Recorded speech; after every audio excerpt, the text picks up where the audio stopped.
Hello, everybody, and welcome to a really quick basing episode here. I just wanted to really focus in, especially on the green stuff where leaf cutters.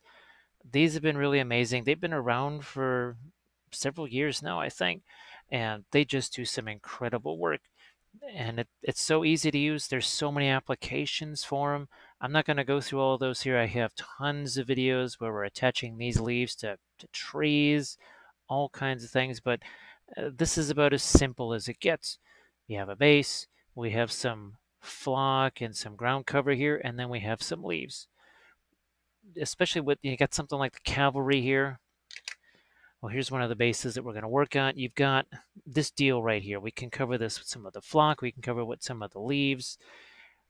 And some of these horses here, we've got that grass thing where that just it always looks silly.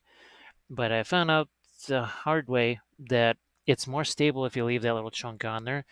But we can do is we can now cover it up with a couple of materials here. So yes, we have our leaf cutters, but we also have this flock. This is from Woodland Scenics. They have a million different types, and they're not terribly expensive, and they work very well. I use these all the time. And then we also have a variety of ground covers from Luke's APS. I think this is the pine forest cover right here. See, it's got actually there's some colored sawdust in there. There's like actual dirt, little pebbles, lots of different colors in there. Works well, especially when you mix these two guys together right here, which is what we're going to do. Now, just a quick little review on what the bases are made of. And these are about as simple as they get. This is from Green Stove World as well. It's one of their texture rollers. I have a bunch of videos on the YouTube channel using these things. Certainly a bunch of them on the Patreon page. And I think you can sort of recognize the tree. There you go. You can see that very recognizable. It's a Sculpey clay. I have a lot of Twitch sessions where we're doing basing videos with this. So again, it's just real simple on all these Rivendell Knights here. Very so just essentially a sheet of Sculpey right on the base. Hole drilled in there in the foot of the horse and then pinned onto the base. But we've got to get this stuff covered. See, here's another little pile of stuff right there. We just want to get that covered with something interesting. Now, these are leaves that were actually cut and then, let's say, I think some glycerin was used to try and preserve some of the color. I don't do that myself, and I have used the leaf stuff forever, and they're really fine. So here's a whole collection of leaves right here. My suggestion is that you take the leaf, you press the leaf. You can see how flat this one is, and then right away do your cutting of the leaves. I have to leave these like this because, well, I need to be able to show you guys. And I can't just like spontaneously say leaves change colors so that I can take you off the branches and then utilize our little tool right here. And as you can see, there's a bunch of them. So different sizes of leaves, different types of leaves. Oak leaves. I think here more of like a sassafras type leaf, but here you clearly have a maple leaf. So this is the most common one that I use. I really like the size of these, but there's times where maybe you have just a smaller scale miniature, and maybe this is a little bit better.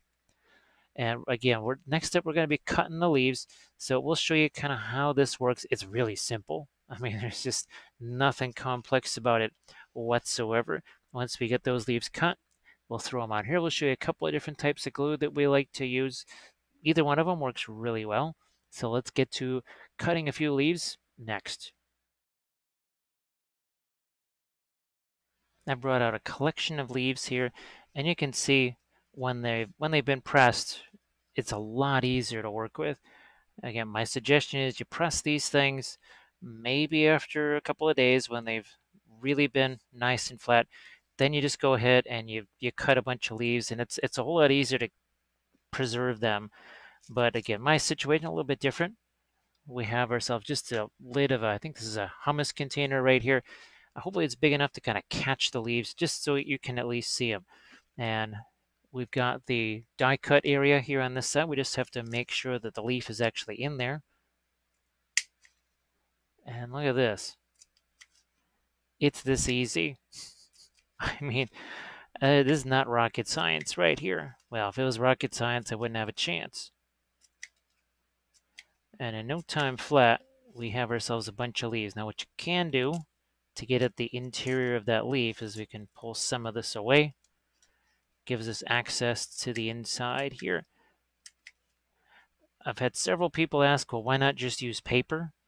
You can, however, believe it or not, this has a natural irregularity to it, a natural color to it, and also a texture, because you see all the veins in the leaf and the cellulose and everything. Well, that's gonna, that's gonna work to create just enough texture to make these, I don't know, look a little bit more convincing. Now let's try a different color and let's try a different leaf cutter. We only have certain types of trees around here. The selection's not great, and the last several years have been terrible for trying to harvest leaves, because as soon as there's any color on the leaves, there's 800-mile-an-hour winds with torrential rains, and now you've got wet, stinky leaves stuck to the gutter or the sewer or grate or something like that, which is less convenient for doing this particular operation. So I try and gather the few leaves that I can when I can, and hopefully in your area, it's a little bit easier. You can see the difference in color and shape there. Again, if we want to get to the inside of this leaf, all I have to do is just pull this away. Oh, look, now I can get to the inside here. And let's say you double up an area and you end up with a leaf that's not entirely complete. Well, are all leaves really, when they fall off a tree, are they 100% complete? Probably not. Let's try another leaf here. This is something that I always forget: green leaves. Well, I would be putting them on my vehicle. Let me see if I've got, well, this is not one of my US vehicles, but say you want something like this BT7 and you want some leaves on there, but it's summertime, where they're kind of crashing through the forest. Well, you wouldn't have a whole bunch of brown leaves on there. You probably have some green leaves. Or let's say you want to actually glue these onto a tree, which I have done. And I have some examples to show you, and I think I'll snag some of those so you can see them maybe in the final details. I always like to do that, or final thoughts, kind of a last little quick 3 to 5 minute segment at the end of a video. Now here, I'm just going to see if I can't flatten this out, or at least break that away, so I can get this on here. So what I'm going to do is just take this away, and now I can get down into here. What do I got? Oak leaves here. Looks like oak leaves to me. Could probably use a little scissors for that. You could take the parts that I'm ripping away and, I don't know, maybe use a mortar and pestle, something like that. And you could grind that up, crunch it up, and use it as ground cover, because not every leaf has to be recognizable. See here, that's just not quite usable, but this certainly is. So look what we've got here. We'll just take that bit out of here. Left with quite a collection already, and I could certainly cut a bunch more here. I'm just gonna, this is a big old sycamore leaf right here, and we're just gonna cut ourselves as many leaves as we can. Just gonna, again, get rid of the roughest stuff so that I can maybe slip this on through.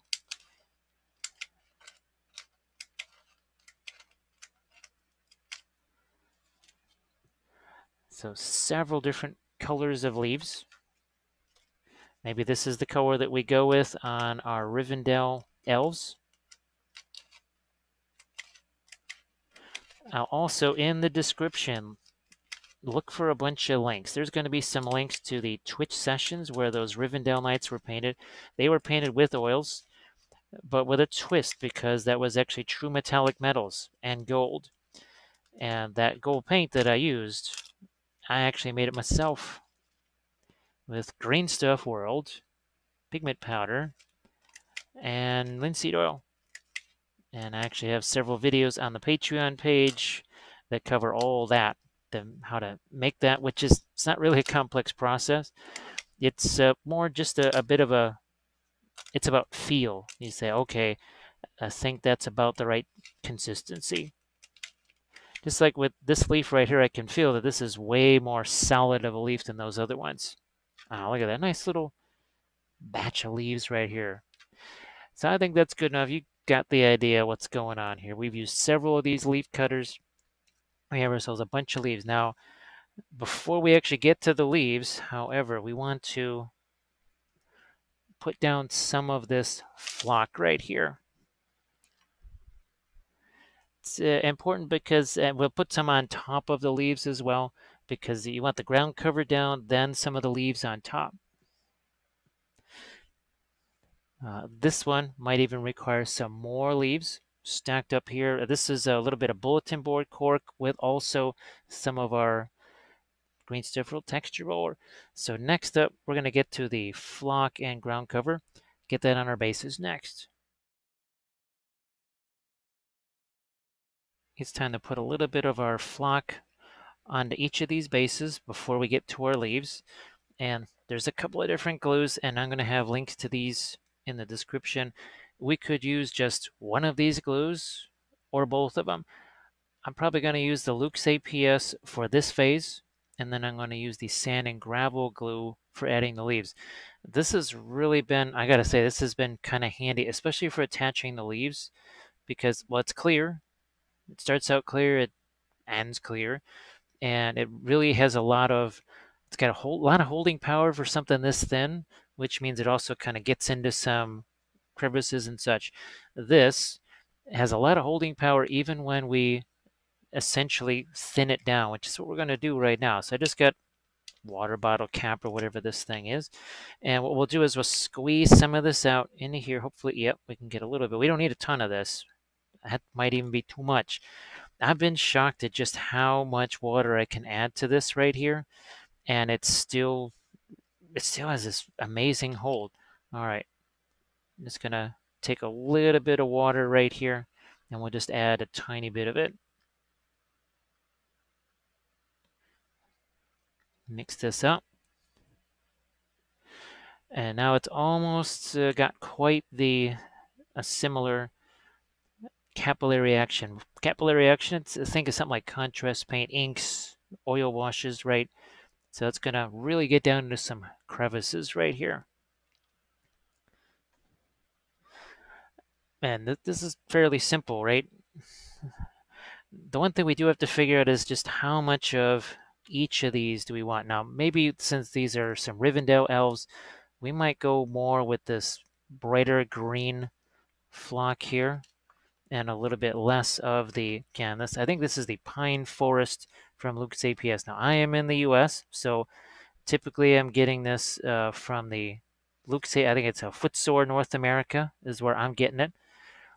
Obviously, if you're in the UK, well, you're in the place where it's being made. And add a little more to this. So you can see there's a nice little variety in texture. There's a variety in color here. I'm going to throw just a bit more. This is the thinnest stuff here. These are just old blister packs. I end up using a lot of metal miniatures from Darkstore because I do a lot of Darkstore painting videos for the Patreon page. So we always have a ton of these, and they're really handy for basing materials. I got to tell you that. All right, that's a nice little mix. It's a little bit, and check this out. So this was more of an Asclepius kind of a motif. This has a little more grain to it because, well, Rivendell, right? Now I'm going to get these things out of the way before we start knocking them over, and believe me, that happens. I also have some really junky old brushes here. There's nothing fancy about these things, and you can see they've been well worn already for things like this. Get my leaves out of the way. And there's an area over here that I think would be good for our flock. Now watch this. I think you can see how that starts to trail off into there. If I had even more water in that, that would literally just trail right through here. That could be handy for things like cobblestone streets or roads, or even between the stones of buildings. I also have a bunch of different terrain building videos that you might want to check out. And we certainly utilize this. Look at that. Now it's just not this big old ugly pile of blah. And it was simple. I know some folks with basing, they get a little bit I said, I don't really want to take the. I've taken enough time to paint the thing. Why do I want to also have to worry about a fancy base? It doesn't have to be that fancy. It can be pretty darn simple, right? It's a piece of Sculpey that was rolled out, and I have, again, a bunch of different videos on that. And now we're going to add a little bit of flock and some leaves, and it really does dress this up. I'm not going with the grass tufts on this because, well, maybe this one would make sense to have grass tufts, but I don't want those growing up right through all the stone floor here. So I'm just gonna, and this is enough, I think, as far as flock and other stuff goes. This should take care of it here. It also adds a nice little bit of color. The leaves in this, as I was painting these, I had to constantly keep in mind, yeah, don't go too nuts with color because you are going to be adding more. Now, right here, you can see that I didn't even bother covering up that. That's part of the miniature itself. I didn't even bother cutting that thing off. I said, you know what? I can cover it like so. There. I mean, yeah, okay, it's kind of growing up around the horse's foot, but whatever. It gets the job done. If people are looking at your miniatures that close to say, why is that grass growing up around the horse's foot? Maybe they need to proverbially take a step back, maybe. Maybe they're looking a little too close and get a little too serious. Yeah, I'm gonna go one last little right here.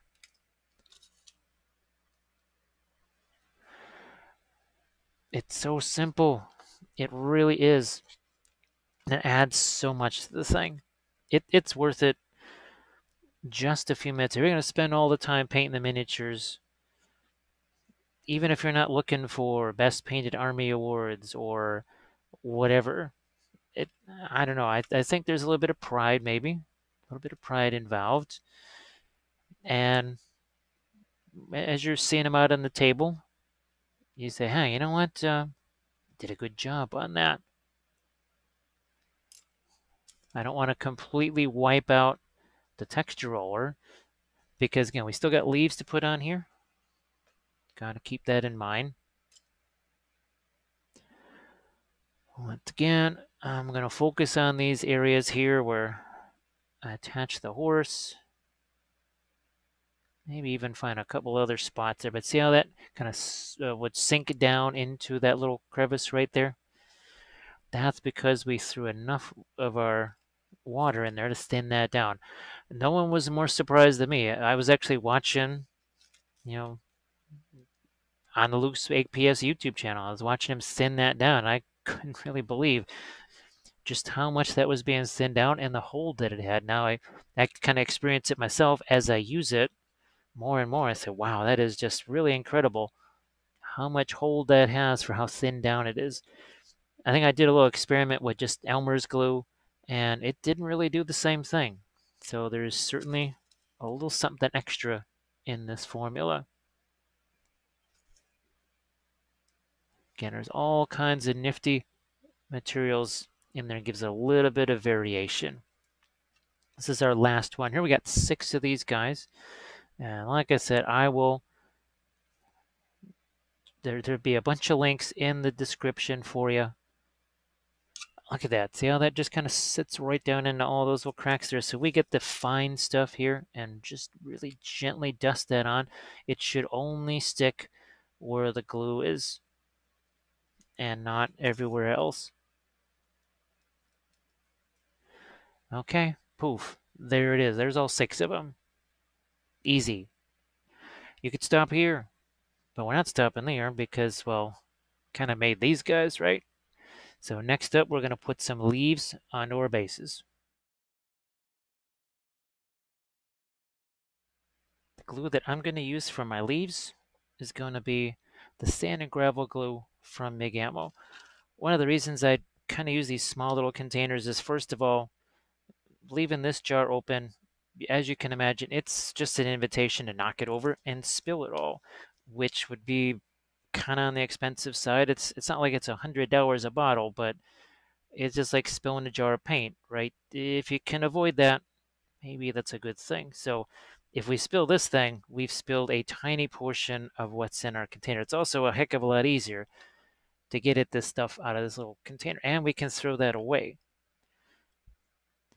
Now we've got ourselves a couple of these little brushes here. Maybe we'll grab this one. I'm going to put these guys here, and now it's time to grab a couple of our leaves. So I'm going to take some glue, and we'll do a couple of different things here. I think this is about the easiest place for you to see it. So we're going to put down a little bit of our glue there. And now we're going to maybe grab a couple of different leaves. Get not too many. A couple leaves of different colors. It's usually better to have them in a bit of a group. One thing you can do if you feel like your leaves are maybe a little bit too bright or whatever, you can either throw some flock over the top of them, like this. Here we have some here. So we could do something like this. So that kind of makes the leaves look like they're a little bit more grounded. Don't want to do too much. You're going to cover up your entire leaf. That wouldn't be good. You could also, once all your glue is dry, you could take something like an oil wash, which is really nice and kind of viscous, and that would look really good too. So what we're doing is we're prepping the surface with a little bit of glue, and then you can see I'm just grabbing a leaf with the glue. This is the easiest way to do it. I've tried tweezers and all this other stuff, and it's just an absolute, it's painful. This is so much easier. Using some rubbing alcohol will get or even just my regular brush cleaner will get this glue out of the brush. So scattering some leaves. Maybe I will take just a tiny bit of that flock there. Throw it over those leaves to just kind of have it all sort of blend together. But that's really nice. It's a simple. It took just a minute. In the little less final thoughts segment, I'll show you some of the other methods that I've done. Actually, sticking these leaves onto small little branches and such. And I've also certainly used them on vehicles. Just having them kind of laying out on the kind of the crevices and the whole, like you got some of your tool boxes and such that are out on the sides of your vehicle. So some of these I'm going to let those lean up against my pile of flock here. Maybe have one more leaf sitting out there, and then just a tiny bit of flock there. See, now the leaves look they look like they're part of that little pile right there. It's a little bit of a balance. You don't want to cover up all of the texture over there. Sometimes I will suggest that there's an area you don't really like, or just you don't even want to paint it. Maybe you just throw a little bit of primer on there and just a bit of a darker wash, and then the rest of it just gets covered with leaves and flock. I have done that before, especially around, say, boots or shoes that aren't necessarily that well sculpted or cast. And I'll just say, you know what? There's a grass tuft that goes there, or a pile of leaves. There's going to be a pile of leaves that lives by that guy's boot, because that's not an area I want to have to paint. Now, I think you'll see there's a little bit of a shininess there. That pretty much goes away once all this stuff dries. If there's maybe a little bit there, a little bit of brush on dull coat takes care of it. I still have to do the dull coat stuff here, so I don't have to worry about that. All right, now this is where we're really going to try and pile in some leaves here. And we have a bunch of them here. I'm just going to take a whole batch of leaves.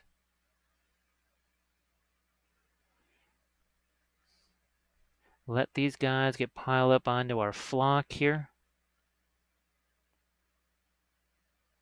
And sometimes the leaf gets a little bit stubborn, doesn't want to come off of there. It happens. It's a little bit of a I guess you would say, almost more art than science as far as applying these leaves. Because this is not super glue. If this was super glue, this brush would already be, well, I think you can imagine if this was super glue, what this would be like. So, not super helpful.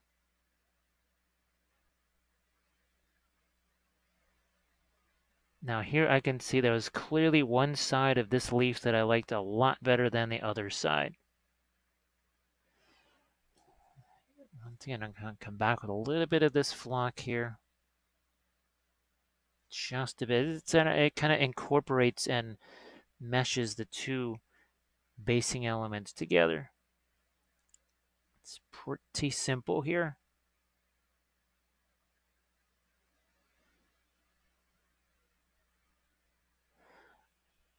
And let's get just a couple up here on the top of this.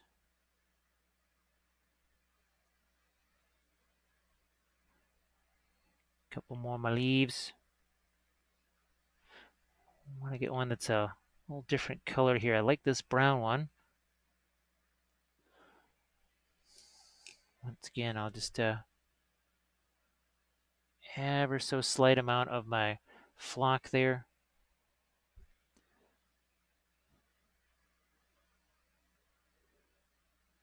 And a couple of more leaves, and that's it for that base. We only got a couple left here.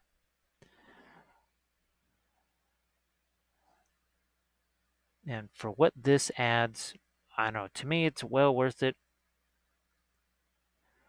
And it's not just for fantasy figures. It's not just for bases. I do this on terrain pieces too. Dioramas, vignettes, you name it, especially dioramas and vignettes. But I've certainly done a number of terrain pieces.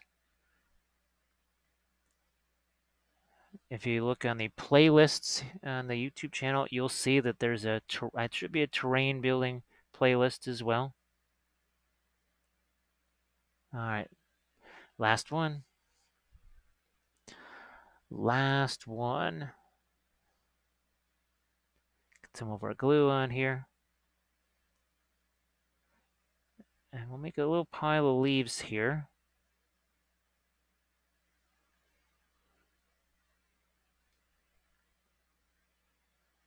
Okay, and a little bit of my, once again, to kind of incorporate that.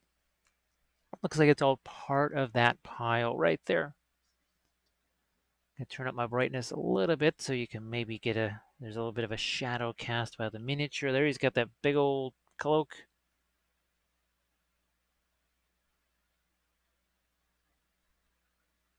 A couple of leaves here.